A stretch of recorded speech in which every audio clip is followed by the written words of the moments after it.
है कि Indian air force आधुनिक युद्ध के हर मोर्चे पर पूरी तरह तैयार है। मौजूदा वक्त में भारतीय वायुसेना के बेड़े में 1800 से ज्यादा विमान हैं, जिनमें 31.5% करीब लड़ाकू विमान है और 29% हेलीकॉप्टर, 22% के आसपास ट्रेनर एयरक्राफ्ट है।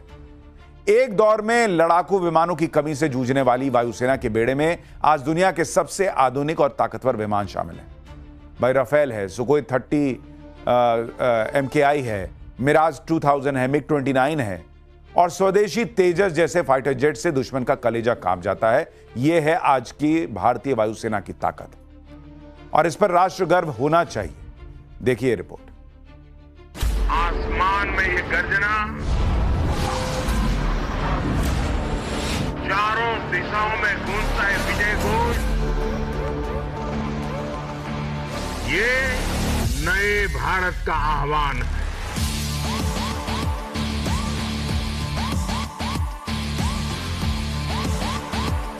आसमान की बातें तो निराली होती ही है, इसमें कोई आश्चर्य नहीं कि आसमान में अपनी शक्ति का परिचय देकर के भारतीय वायुसेना ने हर देशवासी का ध्यान अपनी ओर खींचा, हमें सुरक्षा का एहसास दिलाया। दुनिया की हर चुनौती से निपटने की ताकत है, हर मोर्चे पर दुश्मन को खाक में मिलाने की काबिलियत है और हिंदुस्तान की तरफ नजर उठाने वालों पर जल थल नभ से बारूद बरसाने की कुव्वत है।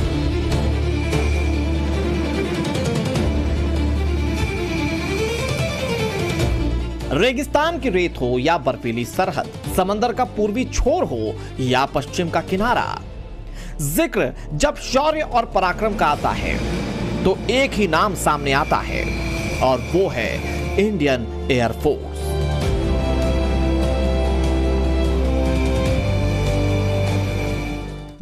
आतंक के आकाओं को अब समझ आ गया है,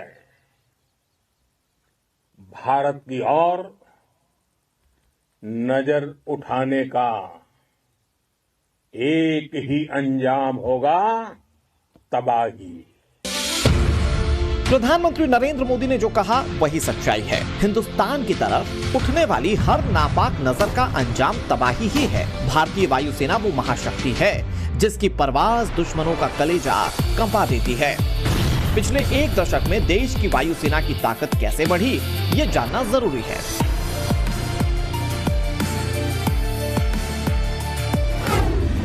दो 2016 में फ्रांस के साथ 36 राफेल फाइटर जेट्स की डील हुई, जिसे अब आईएएफ में शामिल कर लिया गया है।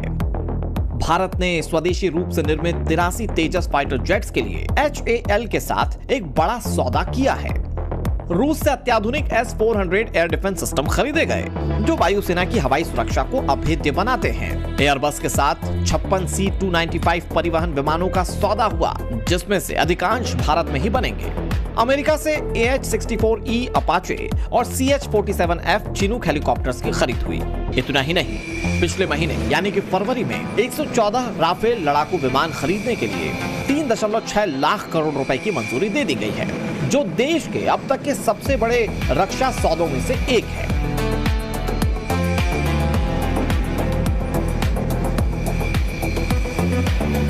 खास बात यह है कि आत्मनिर्भर भारत के तहत इनमें से ज्यादातर विमान भारत में ही तैयार होंगे। सेनाओं के सशक्त होने के लिए उनका आत्मनिर्भर होना बहुत आवश्यक है। यह प्रधानमंत्री नरेंद्र मोदी की साहसिक और दूरदर्शी फैसले ही हैं। मेक इन इंडिया ने कैसे देश के डिफेंस सेक्टर में ऐतिहासिक कामयाबी हासिल की है, इसका अंदाजा इसी से लगाया जा सकता है कि भारत अमेरिका और चीन के बाद एशिया का तीसरा सबसे बड़ा डिफेंस पावर बन चुका है। ऑस्ट्रेलिया के थिंक टैंक लोवी इंस्टीट्यूट ने एशिया पावर इंडेक्स 2025 में भारत की रक्षा ताकत का लोहा माना और कामयाबी का यह सिलसिला 2026 में भी जारी रहेगा।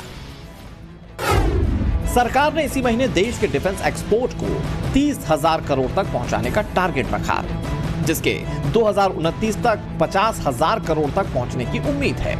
2026 दिसंबर तक डोमेस्टिक डिफेंस प्रोडक्शन के वैल्यू को 1,60,000 करोड़ से ज्यादा करने का टारगेट रखा गया है।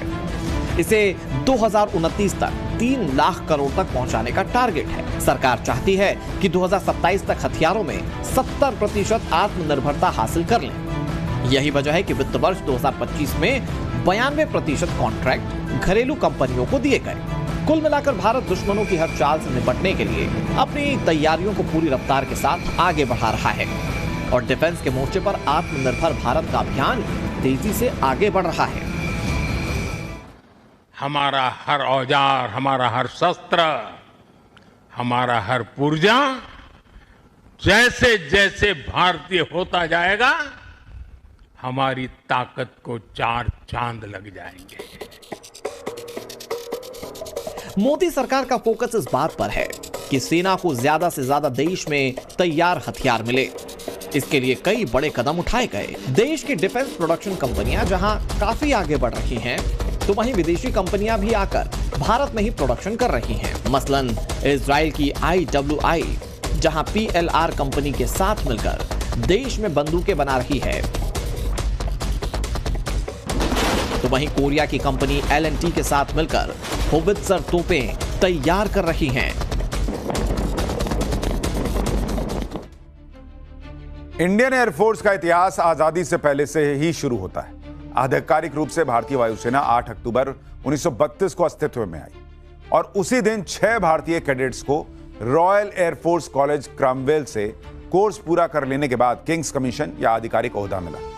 इनमें से 5 कैडेट पायलट बने और 6ठे कैडेट को ग्राउंड ड्यूटी ऑफिसर की जिम्मेदारी दी गई। इन 5 पायलट में से एक थे सुब्रतो मुखर्जी, जो बाद में भारतीय वायुसेना के प्रमुख बने। इनमें से एकमात्र मुस्लिम पायलट थे AB अवान, जो मुल्क के बंटवारे के बाद पाकिस्तान चले गए। 1 अप्रैल 1933 को कराची में भारतीय वायुसेना की पहली स्क्वाड्रन का गठन किया गया था। इस स्क्वाड्रन में सिर्फ 4 वेस्टलैंड जहाज शामिल थे। बंटवारे के बाद देश के हिस्से में 7 फाइटर और 1 ट्रांसपोर्ट स्क्वाड्रन आई, जबकि पाकिस्तान को 2 फाइटर जेट और 1 ट्रांसपोर्ट स्क्वाड्रन मिली। भारतीय वायुसेना के पहले प्रमुख थे air marshal sir Thomas Amherst. 1 अप्रैल 1954 को एयर मार्शल सुब्रतो मुखर्जी भारतीय वायुसेना के पहले भारतीय चीफ बने। इसके बाद इंडियन एयरफोर्स ने युद्ध से लेकर मानवीय मदद के हर मोर्चे पर इतिहास बनाया। 1962 के भारत चीन युद्ध में वायुसेना को लद्दाख और नेफा के दूर दराज के इलाकों में तैनात भारतीय सैनिकों को रसद पहुंचाने की जिम्मेदारी दी गई। लद्दाख में सैनिकों को पहुंचाने की जिम्मेदारी भी भारतीय वायुसेना को मिली। लद्दाख के चुशुल में एयरफोर्स के इतने जहाजों ने लैंड किया कि उस वक्त वहां स्टील की प्लेट से बनाई गई हवाई पट्टी करीब करीब टूट गई। इसके बाद 1965 और 1971 से लेकर 1999 तक करगिल के युद्ध तक एयरफोर्स ने पाकिस्तान पर इतना बारूद बरसाया, जिसे याद कर पड़ोस का आतंकी मुल्क पाकिस्तान आज भी कांप उठता है। वैसे इंडियन एयरफोर्स सिर्फ जंग में ही दुश्मन को सबक नहीं सिखाती। दुनिया के किसी भी कोने में रहने वाले हिंदुस्तानियों पर जब भी मुश्किल आई है, एयरफोर्स हमेशा सबसे आगे रही। लेकिन करीब 1 दशक पहले इंडियन एयरफोर्स ने एक ऐसा ऑपरेशन चलाया था जिस पर हर देशवासी आज भी गर्व करता है। अब उसके बारे में सुनिए। ये 2015 का साल था। अरब देश यमन में गृह युद्ध छिड़ा हुआ था। सरकार और विद्रोही गुटों में भयंकर तरीके से मारकाट मची हुई थी। एक दूसरे पर रॉकेट्स दागे जा रहे थे और इस बारूदी बवाल के बीच हजारों भारतीय यमन में फंस चुके थे, जिन्हें पूरा भरोसा था कि प्रधानमंत्री नरेंद्र मोदी और सरकार हर हिंदुस्तानी को सकुशल यमन से निकाल लेगी। देशवासियों, मैं आपको ये बात बताना चाहता हूं, संकट की घड़ी में हम पासपोर्ट के रंग नहीं देखते हैं।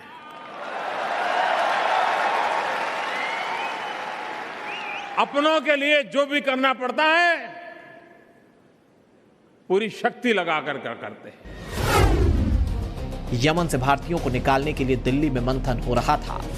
युद्ध की वजह से सामान्य विमानों की उड़ान संभव नहीं थी, लिहाजा एयरफोर्स ने मोर्चा संभाला और मिशन को नाम दिया गया ऑपरेशन राहत, जिसके तहत वायुसेना के C-17 ग्लोब मास्टर विमानों को मोर्चे पर लगाया गया। 1 अप्रैल से 9 अप्रैल 2015 की सुबह तक भारतीय वायुसेना के विमानों ने तकरीबन 18 उड़ानों के जरिए ऑपरेशन राहत को सफलता के अंजाम तक पहुंचाया।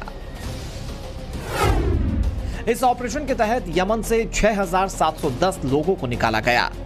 निकाले गए लोगों में 4,748 भारतीय और 1962 विदेशी नागरिक शामिल थे। सिर्फ यमन की राजधानी सना से ही भारतीय वायुसेना ने 2900 लोगों को एयरलिफ्ट किया। ऑपरेशन राहत के जरिए भारत ने वो कर दिखाया जिसे अमेरिका समेत बड़े देश सोच भी नहीं पाए। बस दूर से भारतीय सेना की जांबाजी को देखते रहे। मुश्किल के वक्त में भारत दुनिया के लिए देवदूत बनकर उभरा। 26 देशों ने अपने नागरिकों को बाहर निकालने के लिए भारत से गुहार लगाई। भारतीय सेना ने 41 देशों के नागरिकों को नई जिंदगी बख्शी। यमन ही नहीं, यूक्रेन से भी भारतीयों को वापस लाने के लिए एयरफोर्स ने बड़ा मिशन चलाया था। फरवरी 2022 में रूस ने यूक्रेन पर हमला कर दिया, जिससे यूक्रेन में पड़ने वाले हजारों भारतीयों पर संकट आ गया। कीव समेत यूक्रेन के अलग अलग शहरों में बसे भारतीय लगातार मदद की गुहार लगाते रहे। हालात को देखते हुए भारतीय वायुसेना ने मोर्चा संभाला। ऑपरेशन गंगा शुरू किया गया, जिसमें भारतीय वायुसेना के C-17 भारी मालवाहक विमानों का इस्तेमाल किया गया। रोमानिया, पोलैंड और हंगरी के रास्ते 22,000 से ज्यादा भारतीय नागरिकों को सुरक्षित स्वदेश लाया गया। इस ऑपरेशन के तहत भारत ने न सिर्फ अपने नागरिकों बल्कि बांग्लादेश और नेपाल जैसे पड़ोसी देशों के नागरिकों को भी यूक्रेन से निकाला था। प्रधानमंत्री नरेंद्र मोदी ने जो कहा वो सच्चाई है।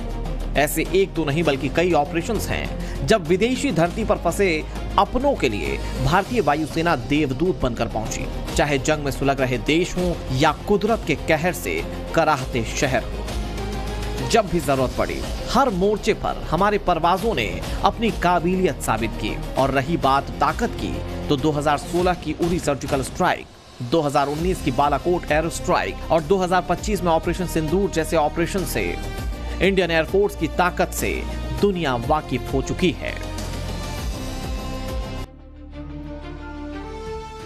आजादी के बाद हुए 17 लोकसभा चुनावों में देश ने 22 सरकारें और 15 प्रधानमंत्री देखे। यकीनन इन सभी सरकारों ने राष्ट्र निर्माण में अपने विवेक के अनुसार कुछ ना कुछ तो योगदान दिया ही है, लेकिन ऐसी सरकारें बहुत कम ही दिखी हैं जिन्होंने लंबे वक्त तक छाप छोड़ने वाले काम किए। 2014 के बाद प्रधानमंत्री मोदी ने जो फैसले लिए वो मौजूदा दौर ही नहीं बल्कि आने वाले वक्त में भी अपनी छाप छोड़ेंगे। सवाल यह है कि जो पीएम मोदी ने कर दिखाया वो बाकी सरकारें क्यों नहीं कर पाई। असल में पहले रक्षा खरीद की प्रक्रिया लंबी और जटिल होती थी, मतलब एक सौदे को पूरा करने में ही कई साल लग जाते थे। मोदी सरकार ने पूरे सिस्टम को सरल, पारदर्शी और तेज बना दिया। यही काम कांग्रेस कर सकती थी, जिसे 55 साल के शासन के दौरान 8 बार पूर्ण जनादेश मिला। तो फिर ऐसा क्या हुआ जिसे कांग्रेस नहीं कर पाई और नरेंद्र मोदी ने कर दिखाया? खुद प्रधानमंत्री मोदी से सुनिए। कांग्रेस ने भारत के डिफेंस सेक्टर को कमजोर बनाए रखा। ये लोग सेनाओं के लिए हथियार खरीदने में भी अपना स्वार्थ देखते थे। पूरे देश ने देखा है कि कैसे इन लोगों ने पूरी ताकत लगा दी कि हमारी वायुसेना सशक्त न हो, देश में रफाल लड़ाकू विमान न आए। अकल्पनीय, अविश्वसनीय। वो जब उड़ान भरता है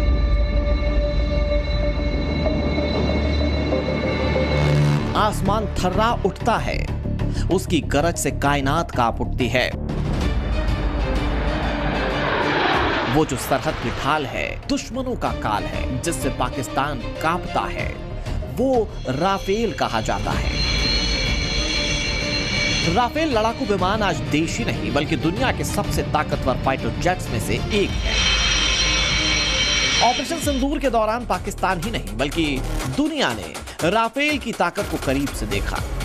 लेकिन यह भी सच है कि राफेल के फ्रांस से हिंदुस्तान आने में कई साल लग गए। साल 2007 में यूपीए सरकार के दौरान एयरफोर्स के लिए 126 medium multi role combat aircraft के लिए टेंडर निकाला गया। उस समय इस कॉन्ट्रैक्ट पाने के लिए 6 जहाज थे, जिनमें से राफेल को चुना गया। उस टाइम पर इसे MMRCA कहते थे, जिसका मतलब होता है medium multi role combat aircraft. 26 jet लेने थे, जिनमें से 18 फ्रांस से रेडी हालत में भारत आने थे और बाकी 108 हिंदुस्तान एरोनॉटिक्स लिमिटेड में बनाने का तय हुआ था। 2011 से 2012 में बातचीत शुरू हुई, लेकिन कीमत को लेकर मामला कुछ जमा नहीं और समझौता नहीं हो पाया। यानी कई साल तक बातचीत होने के बाद भी डील नहीं हो पाई। इसके बाद एनडीए सत्ता में आई, प्रधानमंत्री नरेंद्र मोदी बने।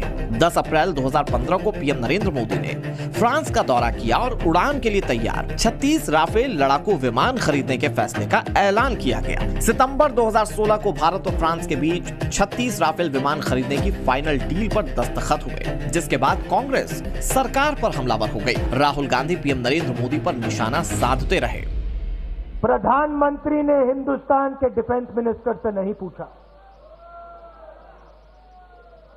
पूरा का पूरा प्रोसीजर तोड़ दिया, क्योंकि नरेंद्र मोदी को अनिल अंबानी का 30,000 करोड़ रुपए फायदा कराना है। राहुल गांधी इसी तरह संसद से लेकर सड़क तक पीएम नरेंद्र मोदी पर हमलावर रहे। 2019 के लोकसभा चुनाव के दौरान भी कांग्रेस ने राफेल डील को लेकर निशाना साधा था। राहुल गांधी चौकीदार चोर है का नारा लगाते रहे।